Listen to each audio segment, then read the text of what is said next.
जय श्री कृष्णा। राधे राधे। आज आप सुनेंगे ज्येष्ठ शुक्ला पक्ष की विजय दशमी दशहरा की कथा। पुराणों में ऐसा कहा गया है कि ज्येष्ठ मास में शुक्ला पक्ष की दशमी को बुधवार के दिन हस्त नक्षत्र में पावन गंगा जी का स्वर्गलोक से इस भूतल पर अवतारे। राजा भागीरथ की तपस्या से ब्रह्मा और शिव के दिए वरदान से हुआ। तभी से गंगा निरंतर परिवाहशील होकर समुद्र में जाकर मिल जाती है। यदि गंगा दशहरा के दिन आज भी हस्त नक्षत्र और बुधवार संध्या बस आ जाए तो गंगा में स्नान करने का अंत फल प्राप्ति होता है। जीवन में किए हुए मनुष्यों के सब पाप धुल जाते हैं। यूं भी गंगा स्नान का काफी महत्म्य शास्त्रों में बताया गया है, क्योंकि इसका जल सर्वथा विकार रहित, बेकार नाशक और परम पावन माना गया है। गंगा को माता की पदवी दी गई है। इसका जल अमृत के समान गुणकारी माना जाता है। भविष्य पुराण में लिखा है कि जो मनुष्य इस पर्व के दिन गंगा के पानी में खड़ा होकर 10 बार गंगा अस्त्रों पढ़ता है, और वो चाहे गरीब हो या अमीर, समर्थवान हो या असमर्थ हो, वो गंगा को पूज कर उस फल को पाता है।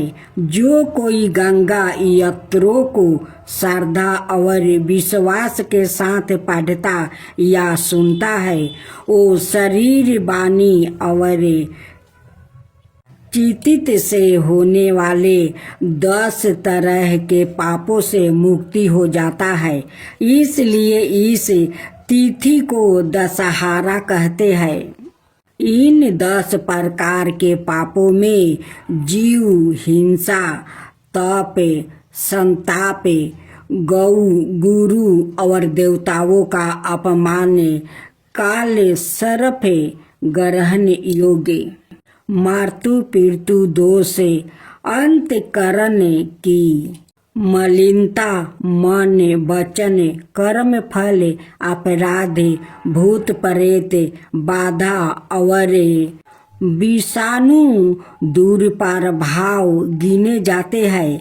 इसके अलावा किसी रोग से पीड़ित में पड़ा व्याकृत संस्कारिक चक्र में फंसा व्याकृत भय और भाव बंधनों से मुक्ति हो जाता है। हिंदुओं के अन्य पर्वों की तरह गंगा दशहरा मुक्ताया स्नान पर्व के रूप में मनाया जाता है। भक्तगण हर हर गंगे कहकर गंगा के जल में डुबकी लगाते हैं, जिसका मतलब होता है कि गंगा मैया हमारे 10 दोषों पापों का हरण कर लेती है। पूजन विधि विधान। यह पर्व जेठ मास के शुक्ल पक्ष की दशमी को गंगा जल में स्नान करके मनाया जाता है। यदि किसी कारणवश गंगा के जल में स्नान करना संभव ना हो तो किसी भी नदी में स्नान करके इसकी कमी की पूर्ति की जा सकती है। आम तौर पर सामान्य भक्तगणों अपने घर में ही स्नान करते समय गंगा जल की कुछ बूंद डाल कर उसे ही गंगा जल मान कर स्नान कर लेते हैं। स्नान के दौरान गंगा जी मंत्र ओम नमो भगवती हीली हीली मिली मिली गंगे माँ पवाए पवाए स्वाहा से भक्ति पूर्ण मन में आचरण करे। इस दिन गंगा का पूजन गौरी के पूजन के समान ही करने का विधान है। दीप जलाकर गंगा के जल में प्रवाहित करना एक पुण्य परंपरा मानी जाती है। जब दीप महिलाएं गंगा जल में बहती है तो ऐसा लगता है कि मानो आकाश के तारे धरती पर उतर आया है। इस पर्व के अवसर पर श्रद्धालु दर्पण कर सवाए और पूर्वजों के नाम पर जल में गोते लगाते हैं, स्नान कर दान देते हैं। इस कृत्य को परम पावन मोक्षदायी माना जाता है। इस दिन शिवलिंग का पूजन करने रात्रि जागरण करने का भी विधान है, जिसका अंत फल प्राप्ति होता है। गंगा अवतार की कथा का वर्णन वाल्मीकि रामायण, देवी भागवत, महाभारत और स्कंद पुराण में मिलता है। पुरातन युग में अयोध्यापति महाराज सागर ने एक बार विशाल यज्ञ का आयोजन किया और उसकी सुरक्षा का भार उन्होंने अपने पुत्र अंशुमान को सौंप दिया। देवराज इंद्र ने राजा सागर के घोड़ा का अपहरण कर लिया तो यज्ञ के कार्य में रुकावट पैदा हो गई। इंद्र ने घोड़ा का अपहरण कर उसे कपिल मुनि के आश्रम में बांध दिया। घोड़े को खोजते हुए राजा सागर के पुत्र जब कपिल मुनि के आश्रम में पहुंचा तो कोलाहल सुनकर कपिल मुनि की समाधि टूट गई। परिणाम स्वरूप वो क्रोधित हो गए और उनकी क्रोध अग्नि में जल कर राजा के हजारों पुत्र भस्म हो गया। अंशुमान घोड़े की खोज में जब मुनि के आश्रम में पहुंचा तो वहां महात्मा गरुड़ ने उस सागर के हजारों पुत्र के भस्म होने की जानकारी दी। उनकी मुक्ति का मार्ग उन्होंने स्वर्ग से गंगा जी को पृथ्वी पर लाना भी बताया। चौकी पहले जग शुरू करवाना जरूरी था। अंत अंशुमान ने घोड़े को जग मंडप पहुंचाया और जग करवाया। फिर राजा सागर को पूरा वृत्तांत बताया। कुछ समय बाद राजा सागर का देहांत हो गया। जीवन पर्यंत तपस्या करके गंगा जी को पृथ्वी पर लाने का बीड़ा अंशुमान ने और उसके पुत्र दिलीप ने उठाया, लेकिन उन्हें सफलता नहीं मिली। दिलीप के पुत्र भागीरथ ने जब कई बरस तक कठोर तपस्या की तब कहीं जाकर ब्रह्मा जी प्रसन्न हुए और उन्होंने भागीरथ से वर मांगने को कहा।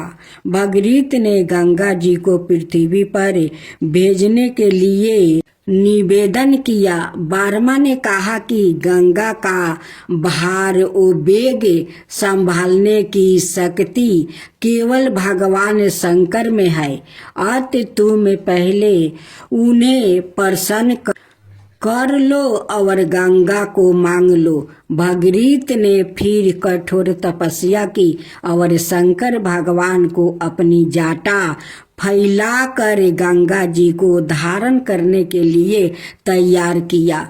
जब ब्रह्मा जी ने अपने कमंडलू से गंगा को छोड़ा तो वो शंकर जी की जटाओं में ही उलझ कर रह गई।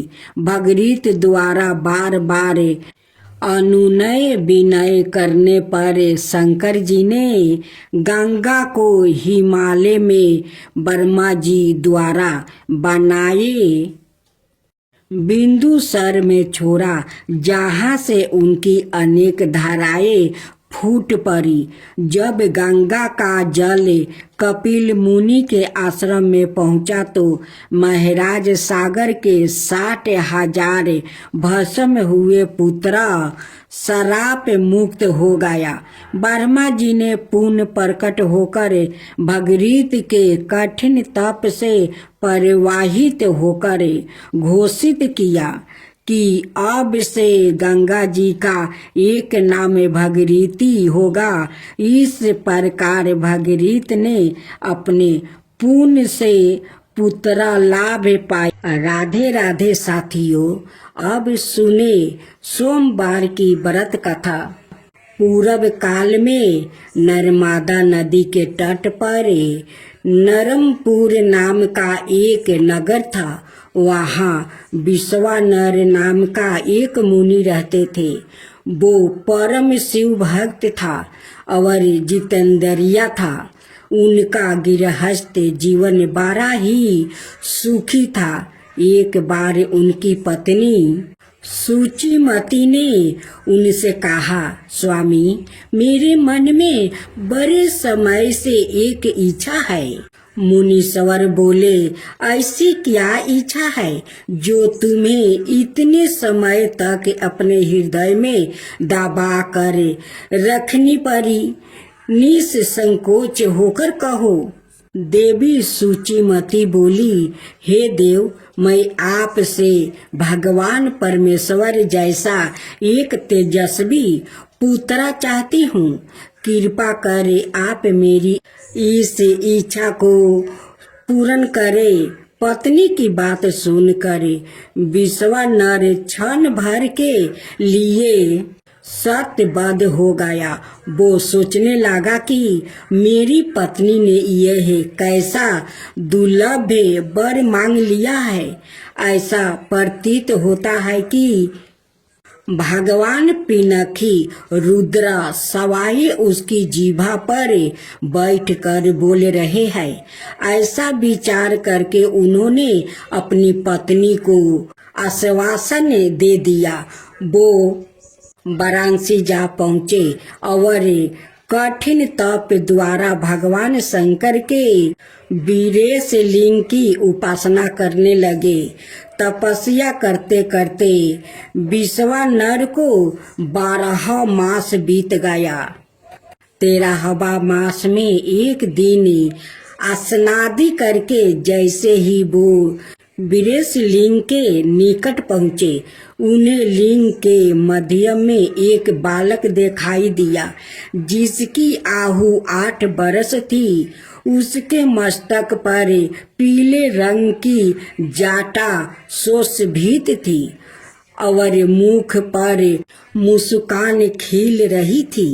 उसके स्वर्ग भस्म युक्त थे और वो दिव्या बालक श्रुति सूतकों का पाठ कर रहा था। उस बालक को देखकर विश्वानर मुनि रोमांचित हो उठे और अभिलाषा पूर्ण करने वाले 8 पदों द्वारा भगवान शिव की स्तुति करने लगे।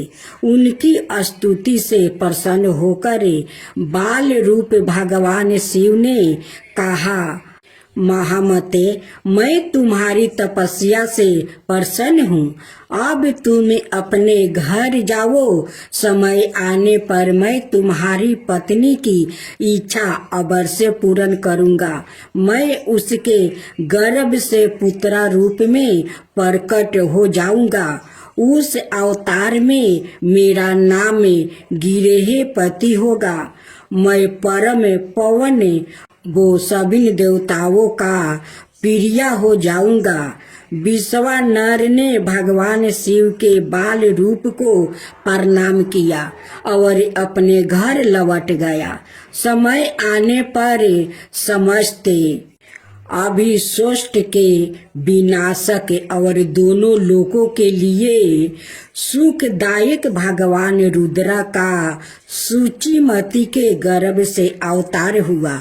उस बालक का जात कर्म करने के लिए सवाए ब्रह्मा मुनि विश्वानर के घर उपस्थित हुआ और उन्होंने उसका नाम गिरहपति रखा। तत्पश्चात विश्वानर ने सवाए उस बालक को वेदों आदि की शिक्षा दी। जब वो बालक 9 बरस का हुआ तो एक दिन देव ऋषि नारद उसके दर्शन हेतु विश्वानर के घर पधारे। मुनि विश्वानर ने उनका हृदय से स्वागत किया, योचित आसनादि दिया। तब नारद जी ने कहा, हे मुनि, तुम्हारा यह पुत्र बड़ा ही भाग्यशाली है, किंतु एक आशंका मुझे व्यतीत किया हुआ है। विश्वानर ने चौंक कर पूछा, कैसी आशंका महर्षि? महर्षि नारद ने उत्तर दिया, मेरी आशंका यह है कि जब तुम्हारा यह पुत्र 12 बरस का होगा तो इस पर बिजली या पानी का भय आएगा। यह सुनकर मुनि विश्वानर और उनकी पत्नी गहन चिंता में डूब गई। उन्हें इस प्रकार चिंतित गृहस्थ हुए देख कर गिरहपति ने कहा, पिताश्री, आप चिंतित ना हो। देवाधिदेव महादेव की कृपा से कुछ नहीं होगा।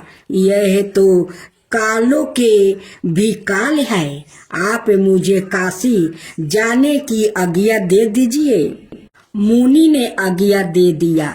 काशी पहुंचकर गिरहपति नित्य गंगा जल से पूर्ण 108 कलशों द्वारा भगवान शिव का अभिषेक किया और शिव मंत्र का जप करने लगा।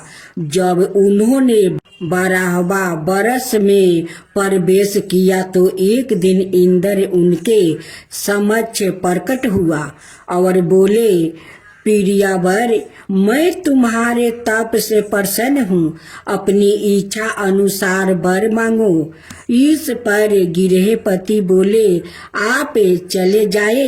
इंद्र देव, मैं पशुपति नाथ के अतिरिक्त और किसी से वर मांगने का इच्छुक भी नहीं हूँ। वैसे भी आप छल से आह्लाय का सतीत्वा नष्ट करने वाले पर्वत शत्रु इंद्र ही तो है। बालक गिरहपति की बात सुनकर इंद्र को क्रोध आ गया। उसने अपने वज्र से उन्हें डराया, जिससे गिरहपति को मूर्छित आ गई। तभी भगवान शिव ने प्रकट होकर कहा, उठो बस्त, जो मेरा भक्त है उस पर इंद्र तो क्या यम भी दृष्टि नहीं डाल सकते। आज से मैं तुम्हें अग्निपद वरदान करता हूँ। तुम्हारे द्वारा स्थापित यह लिंग काशी में अग्निश्वर के नाम से प्रसिद्ध होगा। यह कहकर भगवान शिव अंतर्ध्यान हो गए और बालक गिरहपति घर लौट आया।